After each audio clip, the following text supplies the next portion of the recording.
Je lis les versets 1 au verset 4. Regarde en même temps que je. Ésaïe 59, les versets 1 au verset 4. Ésaïe 59, 1 à 4. Je lis les paroles de Dieu avec respect et considération. Non, la main de l'Éternel n'est pas trop courte pour sauver, ni son oreille trop dure pour entendre. Mais ce sont vos crimes qui mettent une séparation entre vous et votre Dieu. Ce sont vos péchés qui vous cachent sa face. Et elle l'empêche de vous écouter. Car vos mains sont souillées de sang et vos doigts de crime. Vos lèvres préfèrent le mensonge, votre langue fait entendre l'iniquité. Nul ne se plaint avec justice, nul ne plaide avec droiture. Ils s'appuient sur des choses vaines et disent des faussetés. Ils conçoivent le mal et enfantent le crime. Tu peux lire maintenant le verset 8 et le verset 9, s'il te plaît. Ils ne connaissent pas le chemin de la paix, et il n'y a point de justice dans leur voie. Ils prennent des sentiers détournés.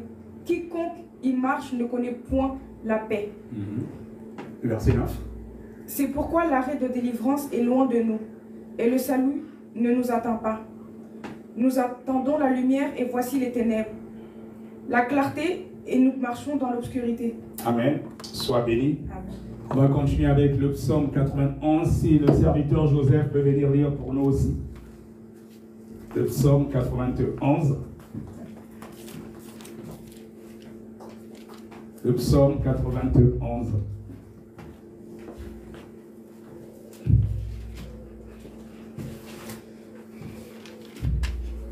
Le frère Joseph peut lire le psaume 91.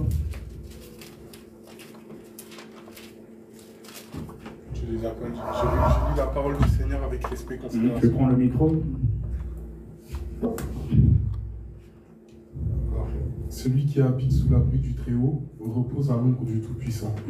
Je dis à l'Éternel, tu es mon refuge et ma forteresse, mon Dieu en qui je me confie. Oui, c'est lui qui te délivre du piège de l'oiseleur et de la peste dévastatrice. Il te couvrira de ses ailes et tu trouveras un refuge sous son plumage. Sa fidélité est un bouclier et une cuirasse. Tu ne redouteras ni les terreurs de la nuit, ni la flèche qui vole durant le jour, ni la peste qui rôde dans les ténèbres, ni le flot qui frappe en plein midi. Si 1000 tombent à côté de toi, et 10 000 à ta droite, tu ne seras pas atteint. Ouvre seulement les yeux et tu verras la punition des méchants. Oui, tu es mon refuge éternel. Tu fais du Très-Haut ta retraite. Aucun mal ne t'arrivera, aucun fléau n'approchera de ta tente, car il donnera ordre à ses anges de te garder dans toutes tes voies. Ils te porteront sur les mains, de peur que ton pied ne heurte une pierre. Tu marcheras sur le lion et sur la vipère. Tu piétineras le lionceau et le dragon. Puisqu'il est attaché à moi, je le délivrerai. Je le protégerai puisqu'il connaît mon nom. Il fera appel à moi et je lui répondrai. Je serai avec lui dans la détresse et je le délivrerai et je le nourrirai. Je le comblerai de longs jours et je lui ferai voir mon salut. Amen. Sois béni. Et on va lire donc un dernier verset dans Luc 4, 18 à 19. Le frère Sabarizon, si tu peux lire. Luc 4, 18 à 19. Luc 4, 18 à 19. Luc 4, 18 à 19.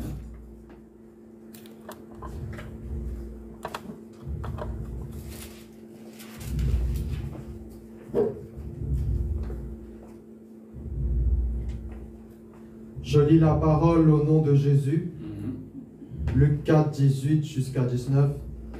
L'Esprit du Seigneur est sur moi, parce qu'il m'a oint pour annoncer une bonne nouvelle aux pauvres.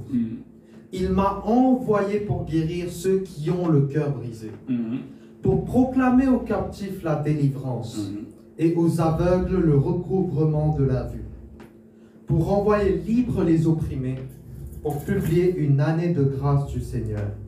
Amen. Sois richement béni.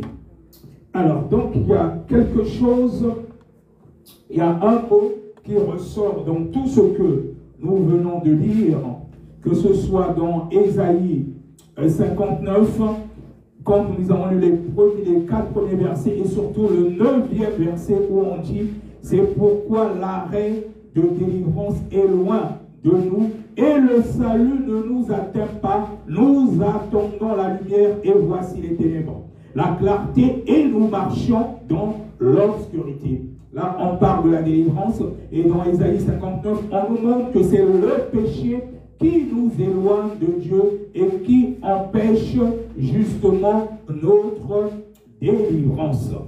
Qui empêche justement notre délivrance. Et quand nous partons dans le livre de Psaume 91, quand nous lisons, ça commence par celui qui demeure sous l'abri du Très-Haut repose à l'ombre du Tout-Puissant, et un peu vers la fin, on nous parle aussi de délivrance, puisqu'il m'aime. Je le délivrerai, je le protégerai, puisqu'il connaît mon nom. Là, on nous parle aussi de délivrance. Et quand nous partons aussi dans le livre de Luc 4, les versets 18 à 19, là aussi, il est question de délivrance quand on parle justement de la mission sacerdotale de notre Seigneur Jésus-Christ. Il est dit au verset 18, il m'a envoyé pour guérir ceux qui ont le cœur brisé, pour proclamer aux captifs la délivrance. Donc là encore, on nous parle de délivrance et il y a plusieurs versets dans la Bible